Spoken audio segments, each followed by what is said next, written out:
let's talk about the post-credit scenes for the Guardians of the Galaxy 3 film.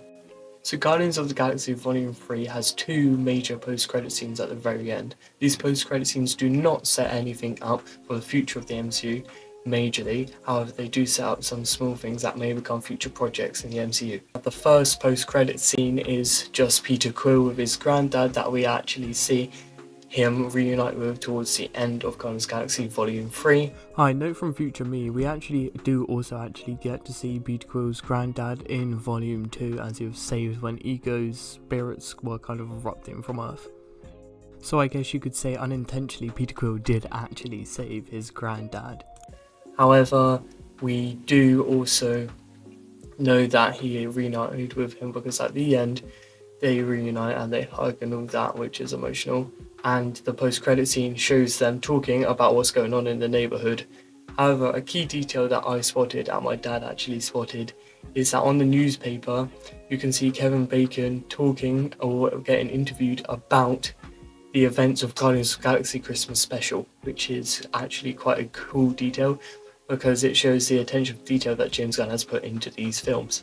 There are multiple details, as there is a lot of detail about the surrounding decorations, as Peter Quill has a t-shirt which has a cereal brand name on it, and there's a cereal box which is a newer brand of cereal as well. The next post-credit scene is actually the new Guardians of the Galaxy talking and actually sharing their thoughts about the new songs or favourite songs that they have listened to since they've either escaped the ships and have actually been set up as characters in the MCU. They each have different songs. Rocket's song is, I think, Come and Get Your Love, and they all share their song, and as Come and Get Your Love plays, they take on a group of these new animals. I don't know the name of them, but they were going to attack the townsfolk that Rocket says they could not help themselves. So Rocket and the new Guardians of the Galaxies officially go and take them on. These Guardians of the Galaxies include Rocket, Kraglin, Groot, Cosmo, Adam Warlock, and Phyla-Vell. Phyla-Vell in the comics is the daughter of Captain Marvel. Kraglin we have already seen, as he is part of the main Guardians of the Galaxies before they became the new Guardians of the Galaxies. However, Rocket and Groot we've also seen before, and so have we seen Adam Warlock, as he has been on the opposing side. However, now he's on the Guardians of the Galaxy, and I can't wait to see how he grows up, because at the moment he is in an adult body from a cocoon and he is very strong, and he doesn't actually cope and know what his powers are and what they can do.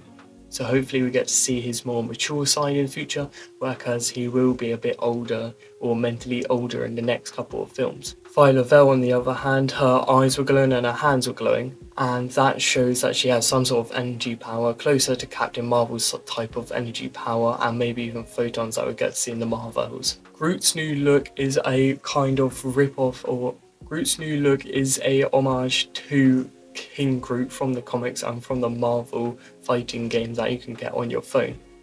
This new Groot is a lot bigger and is more of an adult Groot, so he's kind of similar to the first Groot that we see in Guardians of the Galaxy Volume 1. However, this one is a lot bigger, and there is a theory out there that is because the first original Groot actually grown up by himself most of his life and then met Rocket, so by the time he was an adult he didn't have too much love, meaning he wasn't as good or as big of a tree. However, this Groot, this younger Groot, grew up with like a whole family, so the Guardians, and these Guardians loved him so much that it's like when you love a plant and when you water a plant, the plant will grow, and that is a good thing because this Groot has been loved so much by the Guardians and by Gamora and multiple people throughout the MCU trilogy that he has grown so big and become kind of a King Groot. If you like my content, please feel free to like and subscribe, and I'll see you next time.